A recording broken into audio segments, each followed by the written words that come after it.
एक छोटा सा गांव था जहां एक चोर रहता था जिसका नाम था रघु। रघु के पिताजी भी अपने ज़माने में मशहूर चोर थे। उनका एक नियम था जो उन्होंने रघु को सिखाया था।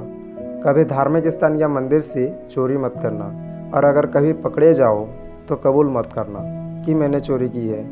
एक रात रघु एक अमीर घर में चोरी करने घुस गया।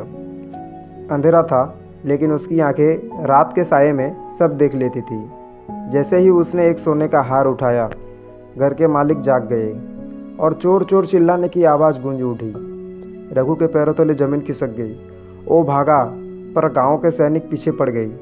गलियों से होते हुए वो एक आश्रम के पास जा पहुंचा, जहां एक कथा चल रही थी।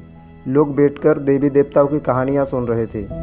रघु छुप गया वहीं पर, सोचता हुआ कि शायद यहीं उसकी जान बच जाए। आश्रम में पंडित जी कह रहे थे, देवी देवताओं की परछाई नहीं होती, वो प्रकाश के रूप में होते हैं। रघु सुन रहा था, पर उसके ध्यान बचाव पर था। तभी सैनिक आश्रम में घुस आए और उसे पकड़ लिया। उसे राजा के दरबार में ले जाया गया। राजा ने गुस्से से पूछा, तूने चोरी की है? रघु ने अपने पिताजी की सीख याद की और बोला, नहीं महाराज, मैंने कुछ नहीं किया। लोगों ने चिल्लाना शुरू किया, इसे सजा दो, इसे सजा दो, ये झूठ बोल रहा है। राजा ने हुक्म दिया, इसे मौत की सजा दो। रघु रो पड़ा, मैंने चोरी नहीं की, मुझे माफ़ कर दो। पर राजा का फैसला पक्का था। दरबार में शोर मच गया। तभी मंत्री ने राजा के कानों में कुछ कहा। राजा मुस्कुरा दिया और बोले, ठीक है, इसकी परीक्षा ली जाएगी। मंत्री ने एक चाल चली। रघु एक देवी का भक्त था जो उसकी माँ जैसी थी। मंत्री ने एक महिला को देवी के रूप में सजाया, सोने का मुकुट, लाल चुनरी और हाथों में फूल। प्लान ये था कि वो रघु के सामने जाकर उसे सच बुलवाएगी। रात के वक्त कारागार का दरवाज़ा अपने आप खुला। रघु ने देखा, एक रोशनी के साथ वो देवी उसके सामने खड़ी थी। उसने झुककर प्रणाम किया, आंखों में आंसू थे। माँ, मुझे बचा लो। वो बोला, झूठ मत बोलो बेटा। देवी के रूप वाली महिला ने कहा, क्या तूने चोरी की? रघु कुछ बोलने ही वाला था कि उसकी नज़र जमीन पर पड़ी।